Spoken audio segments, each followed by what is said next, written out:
Videos देखने के लिए सब्सक्राइब करें जनसत्ता.com, बेल आइकन दबाकर पाएं लेटेस्ट नोटिफिकेशंस।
जनता से अपील करना चाहते हैं कि गौतम बुद्ध नगर की जनता आज घर से निकलकर वोट डालने आए।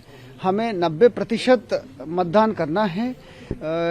मैं ये आश्वस्त करना चाहता हूं कि निर्वाचन आयोग की तरफ से, प्रशासन की तरफ से आवश्यक व्यवस्थाएं की गई है। मॉडल बूथ्स बनाए गए हैं, आप देख सकते हैं, बलून्स है, एक फेस्टिवल का एटमॉस्फेयर है, लोग इसको पर्व की तरह मना रहे हैं। मैं आपके माध्यम से अपील करना चाहता हूं कि कृपया घर से निकले और वोट डालने आए। इस बार हम लोग इस थीम को अपना रहे हैं कि वोटर्स एंड मेमोरीज। बहुत सारे वोटर्स जब आते हैं तो हम ये चाहते हैं कि ये इन पलों को जो पोलिंग बूथ में बिताते हैं वो याद रखें। इसलिए वेटिंग एरियास अलग से बनाए गए हैं, डेकोरेशंस किया गया है उनके लिए। वेटिंग एरिया में बुक्स हो, टीवीज हो, लाइट म्यूजिक हो, उसकी व्यवस्था है, शौचालय है, ड्रिंकिंग वाटर है, कोविड अप्रोप्रिएट बिहेवियर है। एक मेमोरी क्रिएट करे, वोटर्स को बहुत अच्छा माहौल दे, यही प्रयास है।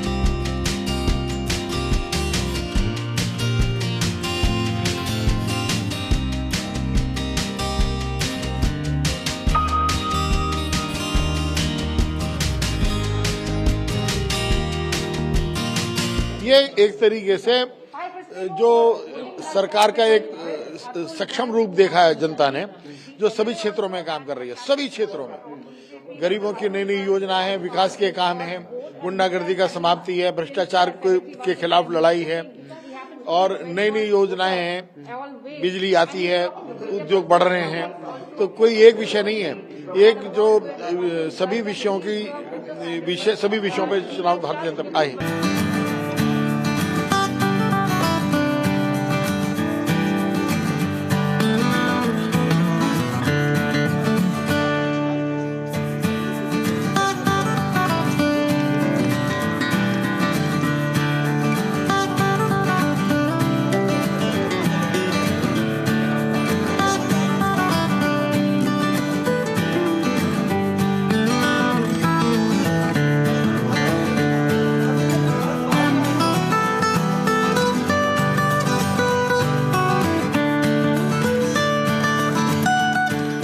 देखिए, ये चुनाव कोई सामान्य चुनाव नहीं है। ये चुनाव उत्तर प्रदेश की परिवारों का, बेटियों की सुरक्षा से जुड़ा चुनाव है। उत्तर प्रदेश में जिस तरह से व्यवस्था परिवर्तन हम लोगों ने किया है, हर विभाग को हम लोग पटरी पर लाने का हम लोगों ने प्रयास किया है। तो एक फाउंडेशन हमने ये 5 वर्षों में रखा है, दिव्य उत्तर प्रदेश और भव्य उत्तर प्रदेश का। ये उसका चुनाव है। ये चुनाव उत्तर प्रदेश के नौजवानों के भविष्य से जुड़ा चुनाव है। हमारे जो छोटे बच्चे हैं उनको बेहतर भविष्य दें, ये उसका चुनाव है। ये भारतीय जनता पार्टी अपनी जो वैचारिक प्रतिबद्धता है उस पर काम कर रही है। पंडित दीनदयाल उपाध्याय जी का सपना साकार हो रहा है, डॉक्टर श्यामा प्रसाद मुखर्जी जी का सपना साकार हो रहा है। तो ये चुनाव सरदार वल्लभ भाई पटेल और जिन्ना की सोच के बीच का चुनाव है। एक तरफ लोग जिन्ना का गुणगान कर रहे हैं और एक तरफ हम लोग माँ भारती को विश्वगुरु बनाने के लिए काम कर रहे हैं।